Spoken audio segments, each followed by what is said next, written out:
So now let's actually find nth root. So find the indicated real nth roots of a. Okay, so I'm emphasizing real because we want those values. Now remember above we talked about when it's an even integer. So for example, square root of 16. So if there's no number there, it's assumed it's a square root. And let's say square root of 81. Okay, or fourth root of 81. So that's an even index, and then odd integer for the index is like cubed root of -8 and cubed root of like 27. So we're going to find the indicated real nth root. So we have n equals 3 and a equals -216. So remember n equals 3, that is our index. So that goes here. And so that's the cubed root of -216. So cubed root, that means I need 3 of a number in order for it to be perfect. So -216 is -6 times -6 times -6, right? So it needs to be the same. So I have 3 of them, so therefore my final answer is just -6. For letter B, we have fourth root of 81. And just kind of talk about this real quick. Make sure that this 4 is inside of that little like V area here of the square root. You can't write it as 4 square root of 81, right? If you write it outside, then that looks like it's 4 times square root of 81, not the fourth root of 81. So just be very careful when you're writing these out. So fourth root of 81, so normally we would start to break that down as 9 times 9. Now remember, this is the fourth root. I need 4 of something in order for it to come out. So therefore, 9 breaks down to 3 times 3 times 3 times 3. So I have 4 of a number, and so therefore this final answer is 3. It is perfect, and actually because it is an even index, this is actually plus or minus 3, so be careful. So try out these examples here. Find the indicated real nth roots of a. There's 4 examples. Remembering the properties here of nth roots and when it's even and odd. So try these 4 examples out. So you would try this out. Number 1, you would have gotten plus or minus 2. So remember, it's an even index, so therefore there's a plus or minus of that value. For number 2, it's no real nth root, because remember with the square root, you're not allowed to have a negative inside. If you tried -7 times -7, remember that equals a positive 49, so that doesn't work. Number 3, we have cubed root of -125, so that breaks down to -5 times -5 times -5, so the answer is -5. For number 4, that is 3. Let's look at rational exponents. A rational exponent does not have to be of the form 1 over n. Other rational numbers such as 3 over 2 and -1/2 can also be used as exponents. So 2 properties of rational exponents are shown below.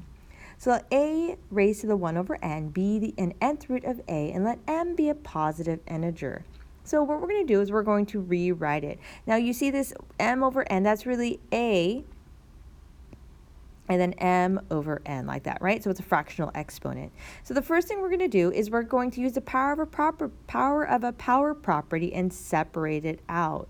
So therefore what I'm going to do is I'm just going to pull this m out, and then the n, that is going to be 1 over n, and then raised to the mth power, okay? So just remember m times 1 over n, that's going to give me m over n, right? So I didn't change it here.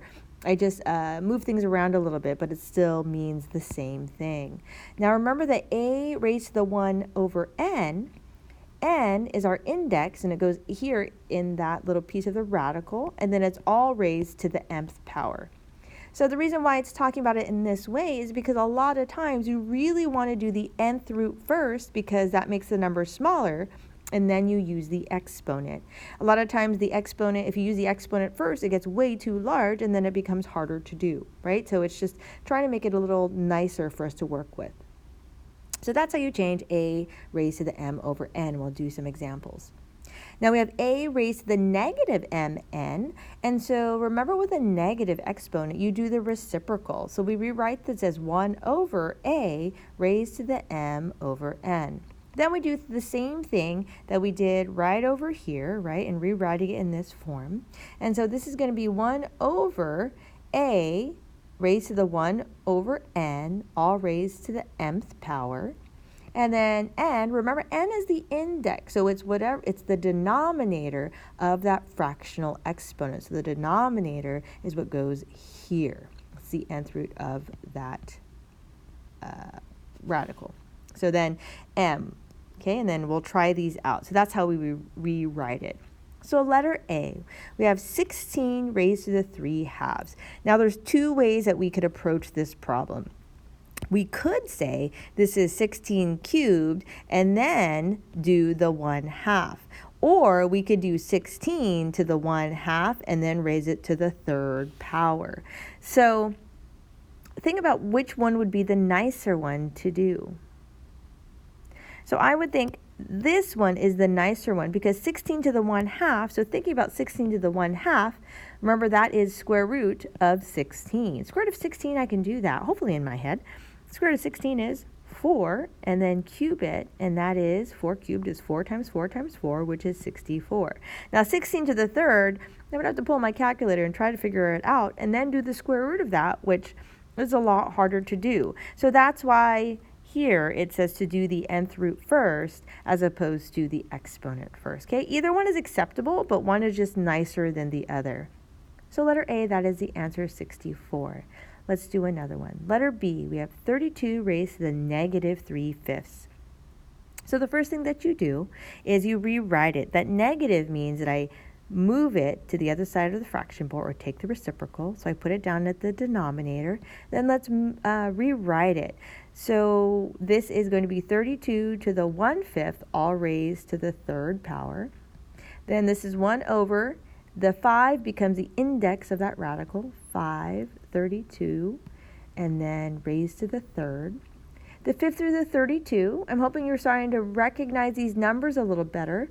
5th root of 32 is just 2 to the 5th. So therefore, that denominator becomes 2 in the inside, and we're still raising it to the 3rd power.